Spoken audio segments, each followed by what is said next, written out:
কথায় আছে প্রভু জগন্নাথ না চাইলে তার দর্শন পাওয়া যায় না। আবার কথাও সত্যি যে একবার তার দর্শন করে নেবে সে বারবার কোনো এক অদৃশ্য টানে ছুটে আসবে প্রভু জগন্নাথের শ্রীচরণে। পুরীতে এসে প্রভু জগন্নাথের মন্দির দর্শন করেননি এমন বাঙালি কিন্তু খুব কমই আছে। দিন কয়েক ছুটি নিয়ে কোথাও ঘুরে আসার কথা উঠলে পুরী নামটাই আমাদের সবার মাথায় আসে, কারণ উপরই এক পাওনা হলো পুরীর জগন্নাথ দেব। লক্ষ লক্ষ ভক্ত সারা বছরই ছুটে আসেন তার কাছে। আজকের এই ভিডিওতে আমি পুরীর জগন্নাথ মন্দির সম্পর্কে অনেক তথ্য দেব। আগের ভিডিওগুলোতে তোমরা অনেকে কমেন্ট করেছিলে যে কি করে আমরা জগন্নাথ দেবের প্রসাদ পাবো, পান্ডা ছাড়া কি করে মন্দির দর্শন করব। আরও অনেক কোয়ারিজও আমি তোমাদের সাথে শেয়ার করার চেষ্টা করেছি নিজের সাধ্যমতো। তো তোমাদের অনেকটাই হেল্প হবে এই ভিডিওটা দেখলে। কখন তোমরা মন্দিরে গেলে খুব ভালোভাবে প্রভুকে দর্শন করতে পারবে, ভোগ কি করে পাবে বা ভোগে কি কি দেয়, ভোগের কুপন মূল্য, পান্ডা ছাড়া কিভাবে তোমরা মন্দির দর্শন করতে পারবে, মন্দিরের ভেতর কি কি দেখবে আর কি কি সাবধানতা অবলম্বন করবে, সব ডিটেলসে আজকে আমি তোমাদের বলবো। তো শেষ পর্যন্ত ভিডিওটা কিন্তু অবশ্যই দেখবে। আশা করছি তোমাদের অনেকটাই হেল্প হবে এই ভিডিওর মাধ্যমে। আর ভিডিওটা যদি ভালো লেগে থাকে বা একটুও তোমাদের হেল্পফুল মনে হয় তাহলে অবশ্যই লাইক করে দিও আর চ্যানেলটাকে সাবস্ক্রাইব করে আমার পাশে থেকো। পাশে রাখা বেল আইকনটা অবশ্যই প্রেস করে দিও যাতে যখনই আমি কোনো নতুন ভিডিও আনবো তোমাদের কাছে চট করে নোটিফিকেশানটা চলে যায়। আর হ্যাঁ, পুরীতে এসে তোমরা কি কি দেখবে, কোন কোন জায়গায় ঘুরে দেখবে, পুরীর কাছাকাছি অনেক দর্শনীয় স্থান আছে। তো সেই সব ভিডিও কিন্তু আমার চ্যানেলে আপলোড করা আছে, তোমরা চাইলে দেখে আসতে পারো। আমি প্রত্যেকটা ভিডিওর লিঙ্ক ডেসক্রিপশন বক্সে দিয়ে দেবো। তো চলো বেশি কথা না বাড়িয়ে ভিডিওটা শুরু করি।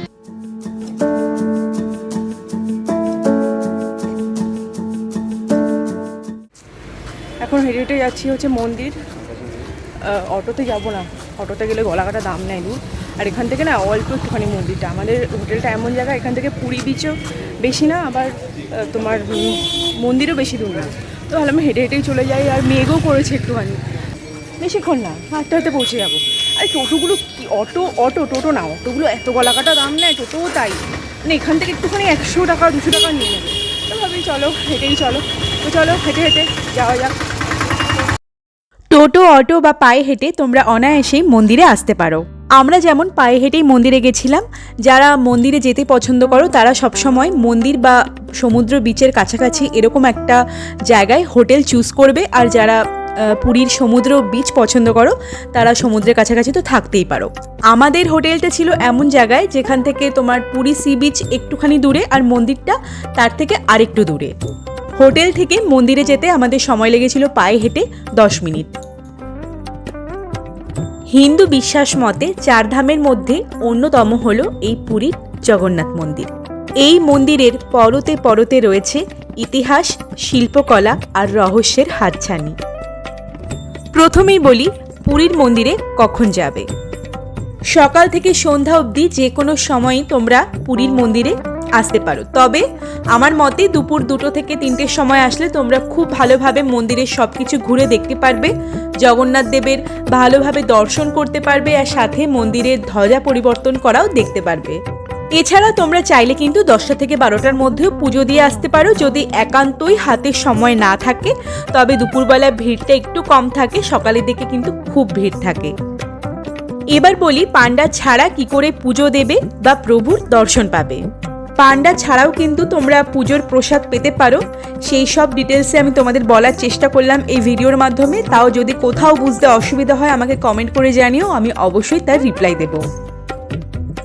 মন্দিরের আছে মূল 4টে দরজা: উত্তর দরজা, দক্ষিণ দরজা, পূর্ব দরজা আর পশ্চিম দরজা। উত্তর দরজা যা হস্তিদ্বার নামে পরিচিত, দক্ষিণ দরজা যা অশ্বদ্বার নামে পরিচিত মানে ঘোড়া, আর পূর্ব দিকের দরজা সিংহদ্বার আর পশ্চিম দিকের দরজা হলো ব্যাঘ্রদ্বার। মন্দিরের প্রবেশপথ হলো পূর্বমুখী মানে সিংহদুয়ার। সিংহদ্বার বা সিংহ দরজা দিয়ে প্রবেশ করার সময় ঢেউয়ের আওয়াজ শুনতে পাওয়া যায়, কিন্তু সিংহ দরজা অতিক্রম করার পর বা মন্দিরে ঢুকলে ঢেউয়ের আওয়াজ আর শুনতে পাওয়া যায় না। কি অদ্ভুত, তাই না? মন্দিরের ভেতর কোনো প্রকার ভিডিওগ্রাফি বা ক্যামেরা করার অনুমতি নেই, ওই জন্য ওগুলো তোমরা মোবাইল কাউন্টার বা জুতো রাখার কাউন্টারও আছে, ব্যাগ রাখার কাউন্টারও আছে, অনেক আছে, সেখানে তোমরা জমা দিয়ে তারপর মন্দিরে প্রবেশ করতে পারো। সিংহ দরজা দিয়ে প্রবেশ করার সময় দেখতে পাবে অরুণ স্তম্ভ। অনেক ভক্তকে সেখানে মাথা নত করতে দেখা যায়।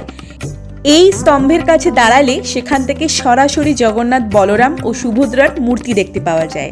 শ্রী চৈতন্য মহাপ্রভু স্বয়ং এই অরুণ স্তম্ভ থেকে ভগবানের মূর্তির দর্শন করতেন। এই কারণে শ্রী চৈতন্য মহাপ্রভুর অনুগামীদের কাছে অরুণ স্তম্ভ অত্যন্ত পবিত্র। সকালে মন্দিরের খোলার সময় ভক্তদের জয় জগন্নাথ ও হরিবোল শব্দে চারিদিকে মুখরিত হয়। সেই সময়ের সাক্ষী থাকার অভিজ্ঞতাই আলাদা। নির্দিষ্ট লাইন মেনে মন্দিরের ভেতর তোমরা প্রথমে প্রভু জগন্নাথ, বলরাম, সুভদ্রাকে দর্শন করে নেবে। এখানে একটা কথা বলে রাখি, মন্দিরের ভেতর অনেক পান্ডারা কিন্তু সরু কঞ্চি দিয়ে মাথায় বাড়ি দেবে, ধাইকড়িকড়ি ধাইকড়িকড়ি বলবে। তোমরা ভাববে যে পান্ডারা আশীর্বাদ করবে, তো সেই স্বরূপ তোমরা সেটা নিতে যাবে, কিন্তু এই ভুলটা ভুলেও করবে না। মন্দিরের ভেতরের পান্ডাদের থেকে যতটা সম্ভব দূরে থাকবে, কারণ সবাই কিন্তু তোমার পকেট ফাঁকা করার জন্য বসে রয়েছে। মন্দিরের ভেতর কোনো প্রকার তিলক বা মালা বা কাপড় নেবে না, গলা কাটা দাম নিয়ে তোমাকে কিন্তু ফতুর করে দেবে। তাই ধীরে ধীরে মন্দিরের ভেতর প্রবেশ করবে, জগন্নাথ, বলরাম, সুভদ্রাকে দর্শন করবে, নমস্কার করবে, চলে আসবে। তোমরা যদি জগন্নাথ দেবের চরণামৃত পেতে চাও তাহলেও সেখানে কিছু টাকা দিতে হয়। ওই 10 থেকে 15 এরকম টাকা দিয়ে তোমরা চরণামৃত পেতে পারো, এর বেশি টাকা কিন্তু একদম দেবে না। জগন্নাথের দর্শনের পর নরসিংহদেব মন্দির দর্শন করা যেতে পারে। সিঁড়ি দিয়ে উঠে নরসিংহদেবের মন্দির। এই মন্দিরের ভেতর শুধু নরসিংহদেবই নন, ভক্ত প্রহ্লাদের মূর্তিরও দর্শন মেলে। আবারও বলছি, মূল মন্দির বা আরও যে ছোট ছোট মন্দিরগুলো আছে এই জগন্নাথ মন্দিরের ভেতর, সেই সব মন্দির দর্শন করবে, কিন্তু ওখানে কোনো প্রকার পুজো দেওয়ার দরকার নেই। তোমরা চাইলে তোমাদের মন যদি চায় পুজো দিতে পারো, সেক্ষেত্রে তোমরা মূল্যটা আগে থেকেই বলে দেবে, না হলে কিন্তু ওরা গলা কাটার দাম নিয়ে নেবে। নরসিংহদেবের মন্দির থেকে তোমরা চলে যাবে মহালক্ষ্মী মন্দিরে, গিয়ে মহালক্ষ্মীকে দর্শন করে আসবে। মহালক্ষ্মী মন্দিরের দর্শনের পর তোমরা বিমলা দেবীর মন্দির দর্শন করতে পারো। মা দুর্গার আরেক রূপ হলো বিমলা দেবী। ভগবান জগন্নাথ দেবকে যে ভোগ নিবেদন করা হয় তারপরে সেই ভোগ যায় বিমলা দেবীর কাছে, আর তার নিবেদনের পরে সেই প্রসাদ ভক্তরা পান। এবার আসি পুরীর জগন্নাথ মন্দিরের প্রসাদ তোমরা কিভাবে পান্ডা ছাড়াই পাবে।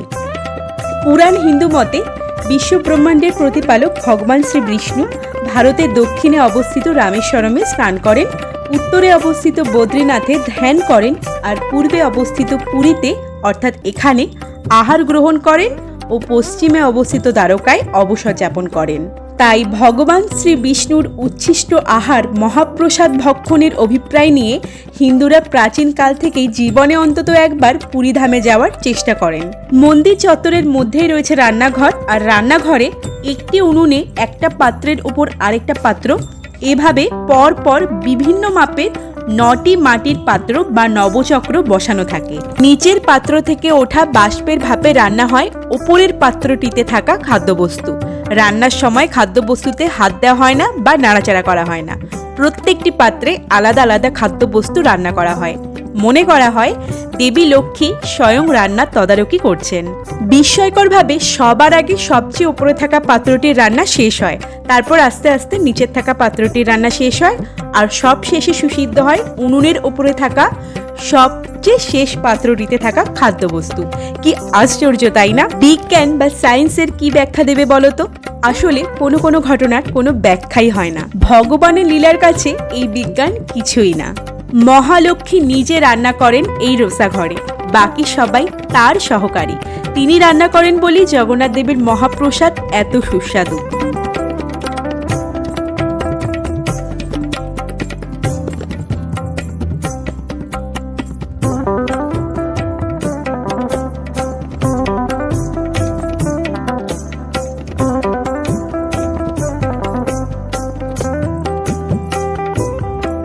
রন্ধনশালা বা রান্নাঘর থেকে শয়ে শয়ে খাদ্য বোঝাই পাত্র যখন প্রভু জগন্নাথের উৎসর্গ করার জন্য মন্দিরে নিয়ে যাওয়া হয়, তখন পাত্রগুলি থেকে কিন্তু কোনো খাদ্যের সুগন্ধ ছড়ায় না। কিন্তু প্রভু জগন্নাথের সেবার পরে মন্দির থেকে মহাপ্রসাদ ফেরত আনার সময় সারা মন্দির চত্বরে ভুর ভুর করে সুগন্ধ ছড়িয়ে যায়। এটা আমার নিজের চোখে দেখা। আমার সামনে দিয়েই রান্নাঘর থেকে প্রসাদ যখন নিয়ে যাচ্ছিল তখন কোনো গন্ধই বেরোলো না। তারপর যখন প্রসাদ ভগবান জগন্নাথ দেবকে অর্পণ করা হলো, তারপরে যখন সেটা আনন্দবাজারে নিয়ে যাওয়া হলো যেখান থেকে প্রসাদ বিতরণ করা হয়, তখন দেখি ভুর ভুর করে গন্ধ। মানে এটা সত্যি আশ্চর্য, আমার নিজের চোখে দেখা।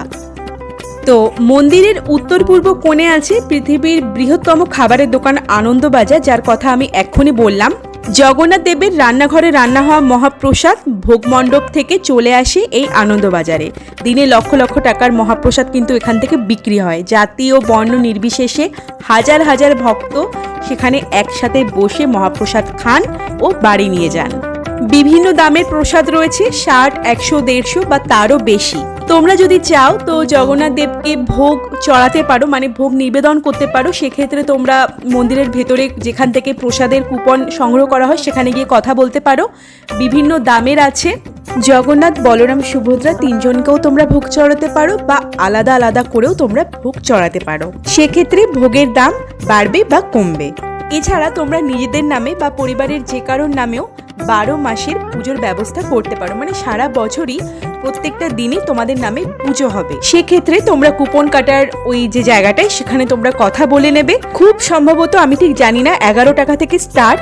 11 × 365 যত হবে, তো সেই মূল্য দিয়ে তোমরা সারা বছরের জন্য নিজেদের পুজোর ব্যবস্থাও করে নিতে পারো। আমরা পান্ডার সাহায্য নিয়েই মন্দিরে পুজো দিয়েছিলাম, আর পান্ডাই আমাদের সব প্রসাদ হোটেলে পৌঁছে দিয়েছিল আমাদের আসার আগের দিন। অনেক অনেক প্রসাদ দিয়েছিল, আমরা খেয়ে শেষ করতে পারিনি, বাড়ির জন্য নিয়ে এসেছিলাম।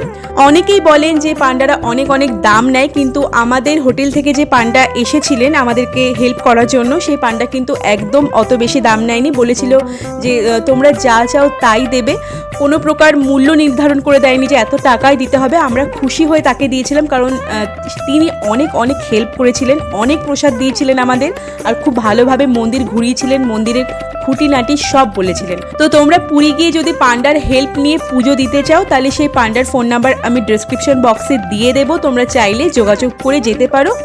বিশ্বাস করো, খুব ভালো লোক উনি। আমরা তো ঠিকই করে নিয়েছি যে নেক্সট বার পুরী গেলে সেই পান্ডার মারফতে আমরা পুজো দেবো আর প্রসাদ নেব।